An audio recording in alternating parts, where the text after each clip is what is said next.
So while 15 years ago he was ridiculed for his prophecies about natural disasters around the world, and now he has a controversial new view about who really is running the world. I'm delighted that he's agreed to come back. David Icke.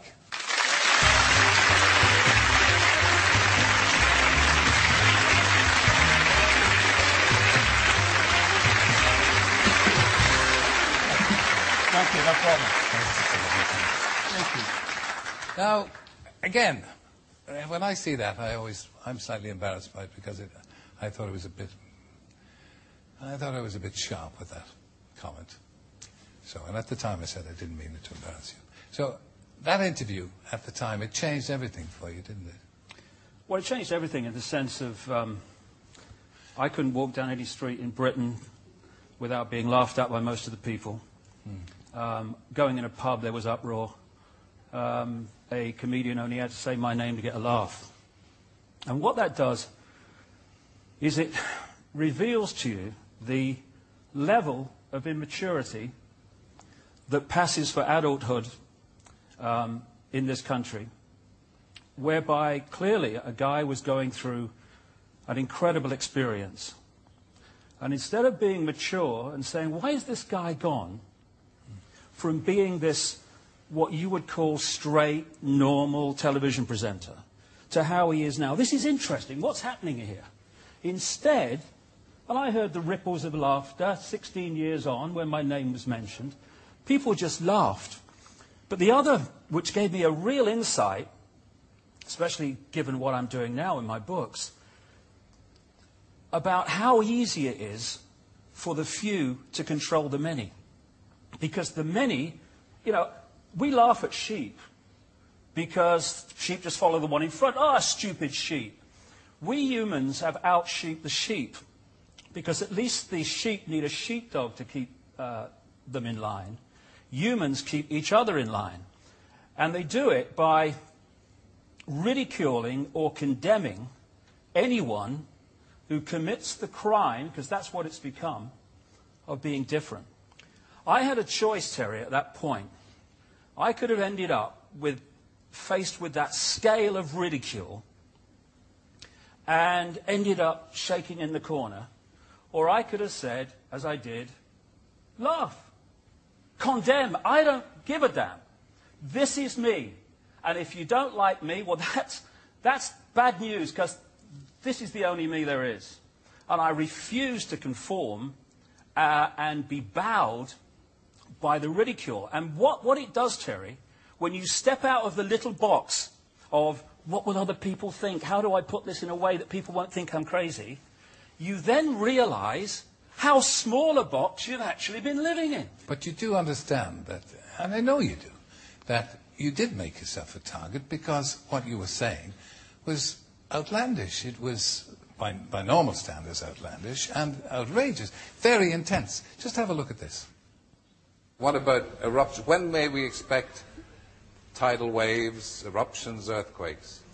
Well, because of the nature of the way the Earth has been treated over a long period of time, a tremendous amount of energy has built up within the Earth that cannot get out. If it doesn't get out, bang. So this is going to be released in a controlled manner, as controlled as possible, through earthquakes, through volcanoes and such like. If they don't happen, this is not punishment. If they don't happen, there is no Earth. You see, you're still obviously bitter about people's rejection of your ideas. No, absolutely not. What I am is frustrated at watching Orwell's 1984 unfold in front of our eyes by the day while people focus on who shot Phil Mitchell. That is frustrating, because my children and your children, thank you, are going to have to live, indeed, in the timescale, so are we, because we're living in it now, when the most basics of freedoms are being taken away. Yeah, and this is happening all over the world, and it's coordinated. Now, if people want to think that that's all happening by accident, please be my guest. I don't give a damn. But the evidence is that it's not. Eh? If it's controlled, it's not happening by accident. Who is controlling people or trying to control them? Well, there is a network of families that you can take back to the ancient world, to places like Babylon, Sumer, which is now Iraq, You can chart them through to Rome, where they were responsible for the Roman Empire and the creation of the Roman Church. God save us from religion, by the way. And then they came up into Europe to become the European aristocracy and royal families. Then through the great empires of Europe, especially the British Empire, but others too, these family bloodlines and the secret society network through which they manipulate themselves into power were exported all over the world. And then when the point came where the European colonial powers appeared to give independence to these countries, that was only on the surface. What actually happened was the family bloodlines and the secret society network through which they manipulate was left out in these former colonies, and they've gone on controlling them ever since. So what you have is a hidden hand where events are manipulated, like 9/11, which not just me, but endless other researchers now around the world have taken apart the official story. It insults the intelligence of a 10-year-old.